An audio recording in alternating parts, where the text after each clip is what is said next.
So for today's video is magre-refresh tayo or magre-repack tayo ng front shock natin. Ayan. Using this Pyto fork oil.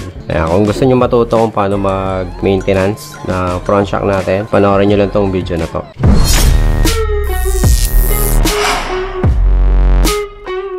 Good day mga paps. Video natin ngayon is magpapalit tayo ng fork oil dito sa ating ADB. More than na to magti 3 years na sa akin this December. Naka 24,000 kilometer na din ako. Wala naman kasing forever na langis. Tendency niyan kakatagalan. Pumapangit yan langis na yan kasi syempre nagkakaroon ng wear and tear. Kailangan natin palitan yan. Gagamitin natin fork oil is yung Pyto na fork oil. Ang viscosity niya is 15W. Standard na viscosity stock sa Honda ADB is kahit sa lahat yan, ang stock niyan is 10W. Bali nag-upgrade lang tayo kasi yung issue is kapag ka mabigat yung back ride or yung ikaw, kunwari especially ikaw mabigat ka, tendency na kapag pumepreno tayo is bigla siyang sumusubsob. Yun yung kaya mag-upgrade ako ng 15W. So ito yung mga kailangan natin mga paps.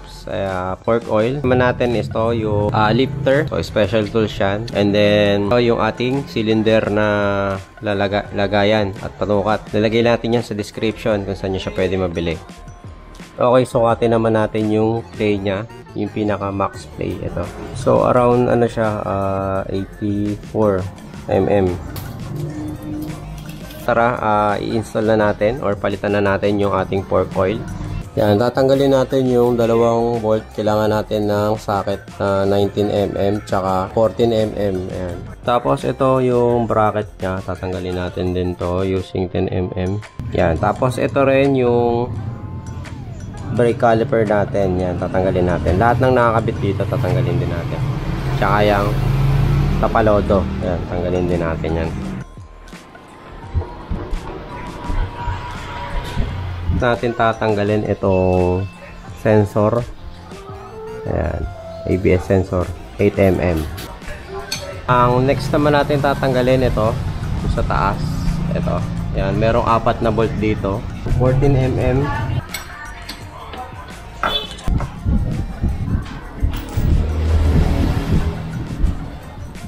Ayun, natanggalin natin yung isa. Tanggalin natin yung pangalawa. Okay, ito na yung dalawang shock, natanggal na natin. Tanggalin natin yung lumang langis. Gamitin natin tong special tools natin, yung pang press.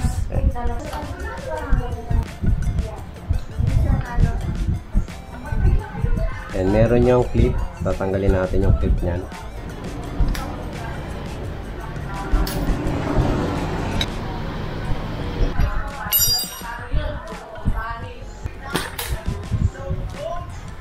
Susukatin natin kung ano yung level na stock.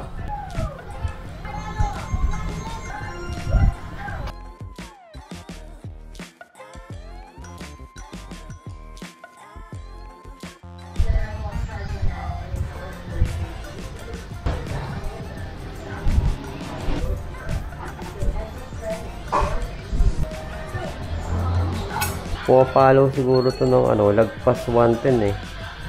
Ayun, 110. So, mga 115 to 120 yung kanyang laman.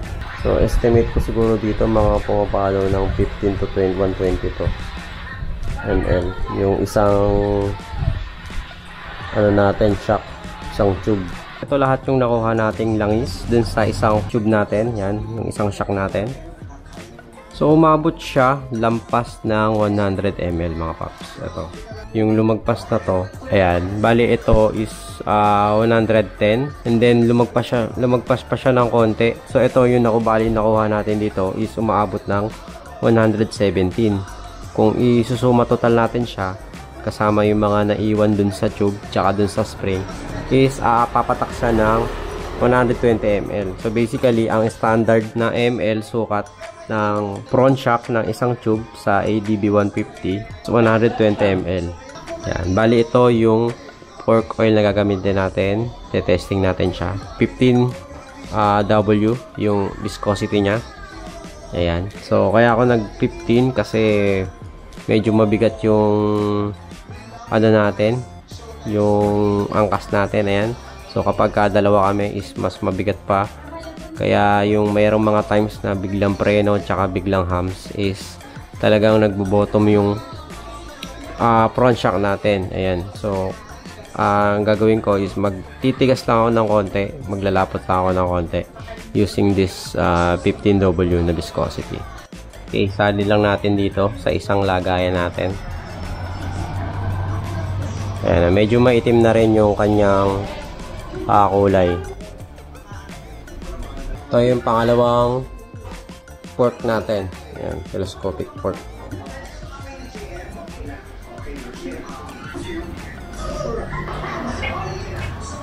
Bali, same lang sila ng dami. Ayan.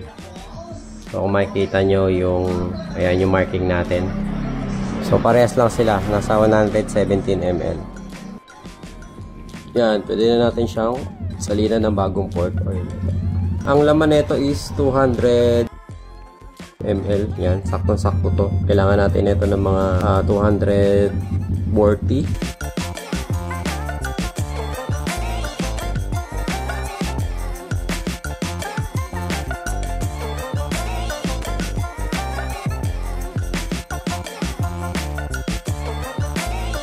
Tapos i-up and down natin yung inner tube para bumaba yung yung langis natin.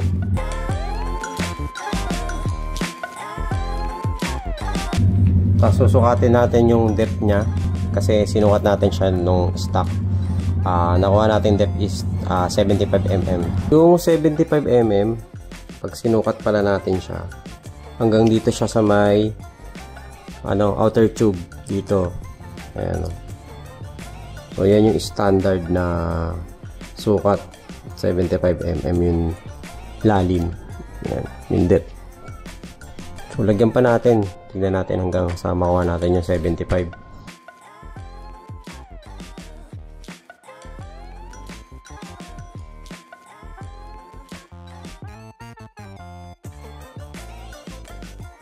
Yan, sukatin ulit natin yung 75 mm. Ito.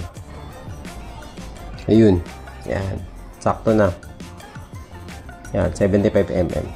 So, tandaan nyo, laging yung mas small gap na spring. Yan. Laging sa baba yan. Ito.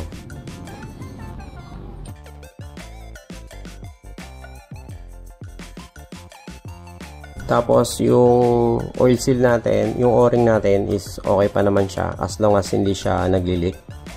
Yan. Hindi ko muna siya papalitan.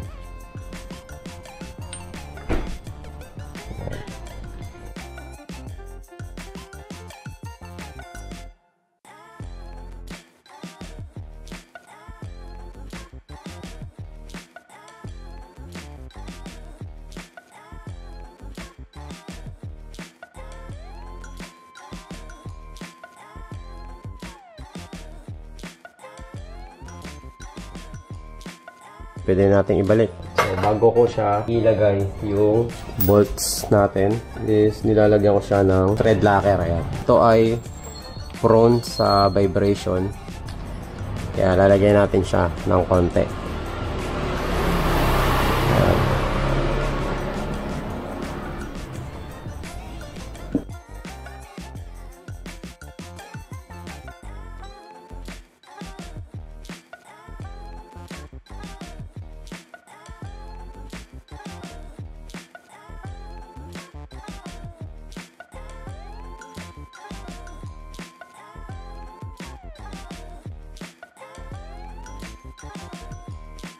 Okay, and after natin siya makabit, ayan, testingin natin siya kung anong feedback ko dito. Ayan, test drive natin.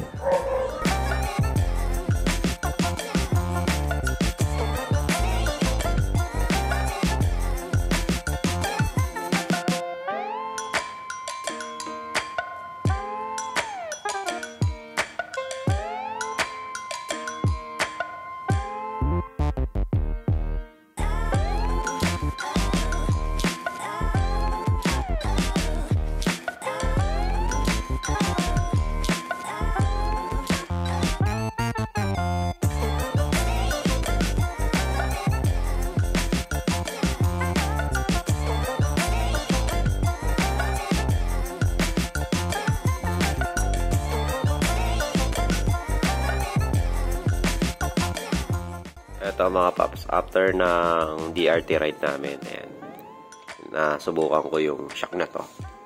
Ngayon, sukatin natin siya. Tignan natin kung ano yung magiging play niya. So, bali, umabot siya ng 102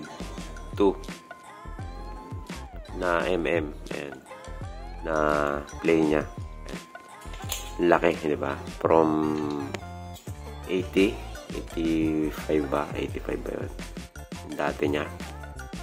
So, mga around 20, more or less 20 yung difference. Ayan. So, maganda yung naging result niya. Okay, mas gumanda yung play niya. Lalo-lalo na nung merong angkas. Kasi dati, nagbo-bottom out siya. Pagka biglang pumepreno. Ayan, biglang may mga humps. Ngayon, mas maganda na yung play niya. Kahit meron akong back ride. Ayan. So, kung yung ideal weight mo is around nasa 60 kilo. Tapos, meron kang back ride na 70. Yan, kagaya sa akin. Is, magiging maganda yung play nito. Ayan. Pero kapag ikaw is medyo magaan ka, around 50. Tapos, single rider ka lang. Hindi ka masyado nag-aangkas. Ayan. So, medyo tawag doon yung matalbog. Yan, magiging matalbog yan. Mas maganda pagka ganun yung weight mo is mag-stick ka lang dun sa stock na viscosity, which is yung 10W. Ayan. So, ito, maganda agad yung naging improvement niya. In terms of yung mga cornering, yan, sa mga lubak, mas maganda siya.